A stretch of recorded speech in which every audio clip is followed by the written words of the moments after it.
Hello everyone. आप सभी लोगों का एक बार फिर से आपके अपने ही YouTube channel massive skill mechanical में स्वागत है। आज के इस वीडियो में मैं आप सभी लोगों को एनएमडीसी के मॉडल पेपर को डिस्कस करूंगा। इसके लिए मैं आपके इस वीडियो में टॉप 20 मशीन डिज़ाइन के ऑब्जेक्टिव क्वेश्चन उसके आंसर डिस्कस करूंगा। ये हमारा पार्ट 32 है, ठीक है। ये क्या है, हमारा पार्ट 32 है, यानी कि इससे पहले हम ऑलरेडी 31 पार्ट लेके आ चुके हैं एनएमडीसी के मॉडल पेपर के लिए। तो अगर आपने वो भी वीडियोस नहीं देखे हैं तो आप प्लीज़ हमारे चैनल के प्लेलिस्ट में जाकर देख लीजिए। सारे ही वीडियो बहुत ही ज़्यादा इंपॉर्टेंट है जो कि हमने एनएमडीसी के मॉडल पेपर के लिए बनाया है, ठीक है। और मैं वीडियो को शुरू करने से पहले बता दूं कि अगर आपको हमारे इस वीडियो का फ्री में पीडीएफ चाहिए, क्या चाहिए फ्री में पीडीएफ, तो आप हमारे टेलीग्राम ग्रुप को ज्वाइन कर सकते हैं। और टेलीग्राम ग्रुप को ज्वाइन करने का जो लिंक है वो आपको इसी वीडियो के डिस्क्रिप्शन बॉक्स में मिल जाएगा।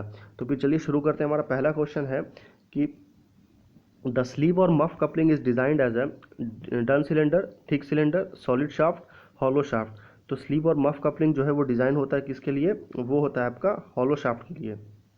ये आपका हॉलो शाफ्ट का एग्जांपल है। हॉलो शाफ्ट मतलब क्या होता है, देखिए इधर दे दिया है हॉलो शाफ्ट है, ये आपका मफ कपलिंग है, ठीक है। कुछ इस तरह होता है। अगले क्वेश्चन में चलते हैं। क्वेश्चन नंबर 2 है कि screw use for power transmission should have low efficiency, high efficiency, very fine thread, strong teeth. तो जो आपका स्क्रू यूज होता है, देखिए ये क्या है, ये आपका स्क्रू है, ठीक है। ये आपका स्क्रू है, ये आपका स्क्रू है। तो screw use for power transmission should have high efficiency. तो इसमें इफिशिएंसी जो है वो हाई होना चाहिए स्क्रू में। तो ये आपका स्क्रू के लिए दिया है, ठीक है। क्वेश्चन नंबर 3 में चलते हैं कि the toughness of a material increase, decrease या does not change when it is heated. तो जब कभी भी हम उसे हीट करते हैं तो किसी भी मटेरियल को, तो उसकी टफनेस जो है वो, टफनेस हो या स्ट्रेंथ हो, वो सारे कम हो जाता है, यानी कि डिक्रीज हो जाता है। तो option number B is a correct answer. अगले क्वेश्चन में चलते हैं। क्वेश्चन नंबर 4 है कि screw is said to be overhauling screw. यानी कि जब कभी भी हम किसी स्क्रू को अगर हम ओवरहॉलिंग स्क्रू बोलेंगे तो उस समय उसकी इफिशिएंसी क्या होगी, लेस देन 50 होगी, मोर देन 50 होगी, इक्वल टू 50 होगी, या नन ऑफ दिस होगी। तो screw is said to be overhauling screw तब होगा जब वो होगा मोर देन 50%, यानी कि मोर देन 50% के केस में screw is called overhauling screw, ठीक है। अगले क्वेश्चन में चलते हैं। क्वेश्चन नंबर 5 है कि the application of third type lever is found in handle of a hand pump, handle wheel of a punching press, lever of a loaded safety ball, या pair of a Tong.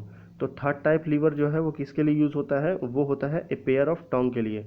यानी कि जब कभी भी हमें pair of Tong के जो pairs होते हैं अगर हम उसका यूज़ करते हैं तो वहाँ पे हम थर्ड टाइप लीवर यूज़ करते हैं, ठीक है।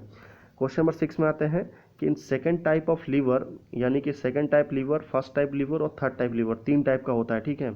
किसी में लोड बीच में रहता है, किसी में एफर्ट बीच में रहता है, किसी में फलक्रम बीच में रहता है। तो आपको अभी बताना है कि सेकंड टाइप ऑफ लीवर में load is in between the fulcrum and effort, या effort is in between the fulcrum and load, या fulcrum is in between the load and effort, या नन ऑफ दिस। तो आपको पहले तीनों बता देता हूँ। फर्स्ट वाले में क्या होता है, फर्स्ट वाले में फलक्रम बीच में रहता है, सेकंड वाले में लोड बीच में रहता है, और थर्ड वाले में एफर्ट बीच में रहता है, ठीक है। तो अभी देख लीजिए आपको क्या पूछ रहा है, सेकंड टाइम पूछ रहा है, मतलब सेकंड टाइम मतलब लोड, ठीक है। तो option number A is a correct answer. अगर फर्स्ट टाइप पूछता तो फलक्रम, ऑप्शन नंबर सी, और अगर थर्ड टाइप पूछता तो ऑप्शन नंबर बी एफर्ट, ठीक है। अगले क्वेश्चन में चलते हैं। क्वेश्चन नंबर 7 है, काफ़ी ज़्यादा इंपॉर्टेंट क्वेश्चन है और काफ़ी ज़्यादा सिंपल है। सिंपल इसलिए है क्योंकि अगर आपको डायग्राम दिख रहा है तो आप सिंपल है, अगर आप डायग्राम नहीं देख रहे होंगे तब तो आप हालत ख़राब हो जाएगा। कि ना flange coupling, the flange are coupled together. Coupled मतलब फ्लैंज को ज्वाइन कैसे करते हैं फ्लैंज कपलिंग में, by bolt and nut, stud, headless taper bolt, या नन ऑफ दिस। तो ये आप ध्यान से देखेंगे तो आपको यहीं पे मिल जाएगा, ये क्या है, नट बोल्ट है, ठीक है। तो नट बोल्ट जो है फ्लैंज कपलिंग में दोनों फ्लैंज को जोड़ने के लिए यूज़ करते हैं, यानी कि option number A is a correct answer. अगले क्वेश्चन में चलते हैं। क्वेश्चन नंबर 8 है कि slenderness ratio is the ratio of maximum size of column to the minimum size of column, width of column to depth of column, effective length of column to the least radius of gyration of the column, या effective length of column to the width of column। तो slenderness ratio is the ratio of effective length of column to least radius of gyration of the column। तो option number C is a correct answer, ठीक है। अगले question में चलते हैं। Question number 9 है, काफ़ी ज़्यादा इंपॉर्टेंट है ये भी, कि column is known as long column. आपने कॉलम के बीच में ज़रूर सुना होगा कि कोई कॉलम जो है वो लॉन्ग कॉलम है, कोई कॉलम जो है वो शॉर्ट कॉलम है, ठीक है। तो लॉन्ग कब होता है, शॉर्ट कब होता है, ये आपको बताना है। तो इस द सिलेंडरनेस रेशियो, अभी लॉन्ग कॉलम की बात करें तो 40, 50, 70 या 100। तो लॉन्ग कॉलम के लिए क्या है, 100। 100 क्यों है, क्योंकि जब कभी भी सिलेंडरनेस रेशियो जो है वो आपका 80 से ज़्यादा रहेगा, यानी कि 80 से ज़्यादा मतलब 90 रहे, 100 रहे, 110, 120, सारे के केस में वो लॉन्ग कॉलम है। पर अगर 80 से कम रहे, यानी कि 40, 50, 60, 70 कुछ भी रहे, तो उस केस में वो क्या रहेगा, वो शॉर्ट कॉलम कहलाएगा, ठीक है। तो स्लेंडरनेस रेशियो का जो लिमिट है वो 80 रहता है, ठीक है। अगले क्वेश्चन में चलते हैं, क्वेश्चन नंबर 10 है, ये भी काफ़ी ज़्यादा इंपॉर्टेंट है कि ball bearing are provided with a cage. अभी यहाँ पे केज क्या होता है ये आप देखिए, ये पूरा यूनिट जो है इसको बॉल बेयरिंग बोलते हैं, पहले तो ये चीज़ पता होना चाहिए। और यहाँ पे जो जो दिया है ये आपका बॉल्स है, ठीक है, और केज जो है ये केज है, ठीक है, ये केज है, ठीक है। केज क्या काम करता है आपको ये बताना है कि ball bearing are provided with a cage to reduce friction, to facilitate slipping of ball, to prevent the lubrication from flowing out, to maintain the ball at a fix distance. तो जो केज है वो क्या करता है कि जो सारे बॉल्स जो है ना वो बराबर डिस्टेंस में मेंटेन रहे, उसके लिए केज काम करता है, ठीक है। तो option number D is a correct answer. अगले क्वेश्चन में चलते हैं, क्वेश्चन नंबर 11 है हमारे पास में कि when screw thread are to be used in situation where power is being transmitted in one direction only, then the screw thread is suitable for this will be square thread, acme thread, knuckle thread या buttress thread। तो one direction के लिए, यानी कि अगर यहाँ पे power transmission हो रहा है तो सिर्फ इसी डायरेक्शन में होगा, अगर इस डायरेक्शन में हो रहा है पावर ट्रांसमिशन तो इसी डायरेक्शन में होगा। तो इस केस में जो आपका थ्रेड यूज़ होता है वो होता है आपका बटरेस थ्रेड। ये आपका बटरेस थ्रेड का एग्जांपल है। बटरेस थ्रेड कुछ इस तरह का दिखता है, ठीक है। अगर आप इस थ्रेड को ध्यान से देखेंगे तो आप पाएंगे कि सारा का सारा जो डायरेक्शन है थ्रेड का वो इस तरफ है, ठीक है, इसलिए इसको सिंगल डायरेक्शन या वन डायरेक्शन थ्रेड बोलते हैं, ठीक है। क्वेश्चन नंबर 12 में चलते हैं कि in radial cam the follower moves, यानी कि रेडियल कैम में फॉलोअर जो है वो कैसे मूव करता है, in a direction perpendicular to the cam axis, in a direction parallel to the cam axis, in any direction irrespective of cam axis या अलोंग द कैम एक्सिस। तो in radial cams the follower moves in a direction perpendicular to the cam axis. तो option number A is a correct answer, ठीक है।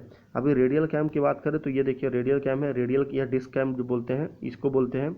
इसमें जो ये cam है और ये फॉलोअर है, तो ये कैसे काम कर रहा है, ये परपेंडिकुलर काम कर रहा है, ठीक है। परपेंडिकुलर मतलब एक दूसरे के 90 डिग्री, ठीक है। जब ये डिग्री कितना रहता है 90 डिग्री रहता है तो उसको क्या बोलते हैं, उसको परपेंडिकुलर बोलते हैं, ठीक है। अगले क्वेश्चन में चलते हैं, क्वेश्चन नंबर 13 है कि the rolling contact bearing are known as thick lubricated bearing, plastic bearing, thin lubricated bearing या एंटी फ्रिक्शन बेयरिंग।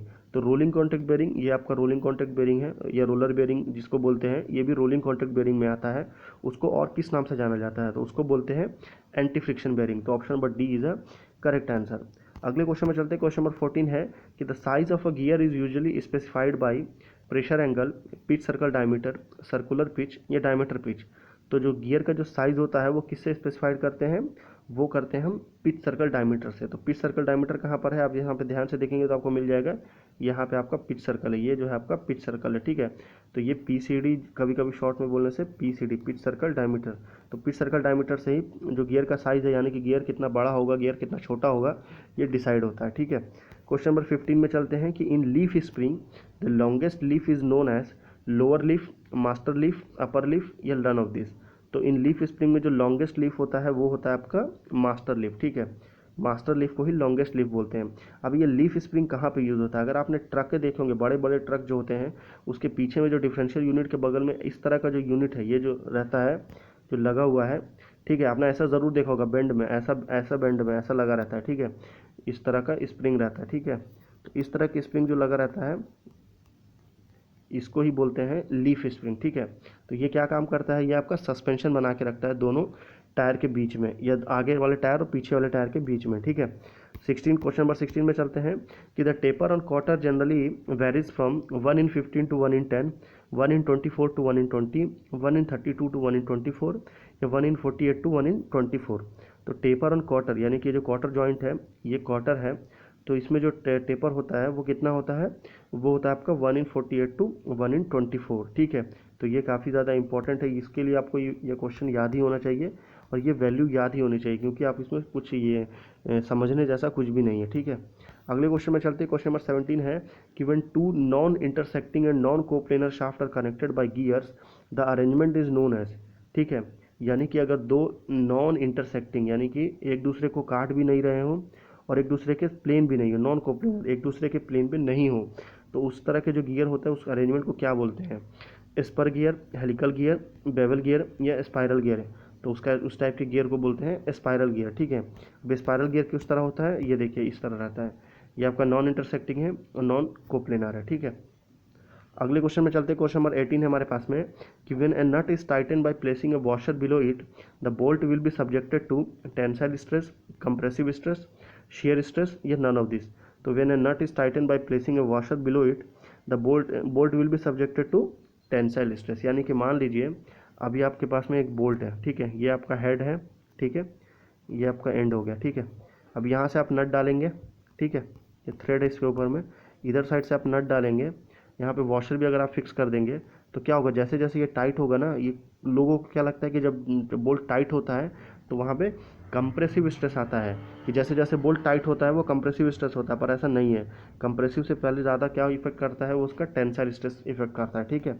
अगले क्वेश्चन में चलते हैं। क्वेश्चन नंबर 19 है कि the radial distance of a tooth from the pitch circle to the top of a tooth is called dedendum, addendum, clearance या working depth. तो radial distance of a tooth from the pitch circle to the top of the tooth कहलाता है, वो कहलाता है आपका addendum, ठीक है। क्वेश्चन नंबर 20 पे चलते हैं। लास्ट क्वेश्चन है कि in a gear having involute teeth the normal to the involute is tangent to the pitch circle, base circle, addendum circle, dedendum circle. तो in a gear having involute teeth, यानी कि involute teeth के जो gear होता है वो normal to the involute is tangent to the involute gear कभी भी आ जाए, आपके इन्वॉल्यूट वर्ड कहीं पर भी आ जाए तो आप चुपचाप बेस सर्कल मार देना। अगर नॉर्मल गियर की बात आए तो वो होगा पिच सर्कल। क्या होता है, नॉर्मल गियर में आपका पिच सर्कल डायमीटर यूज़ होता है अभी आपको साइज यूज़ करने के लिए, पर इन्वॉल्यूट गियर में जो रहता है वही जो पी सी डी की जगह बी सी डी हो जाता है, यानी कि बेस सर्कल डायमीटर हो जाता है, ठीक है।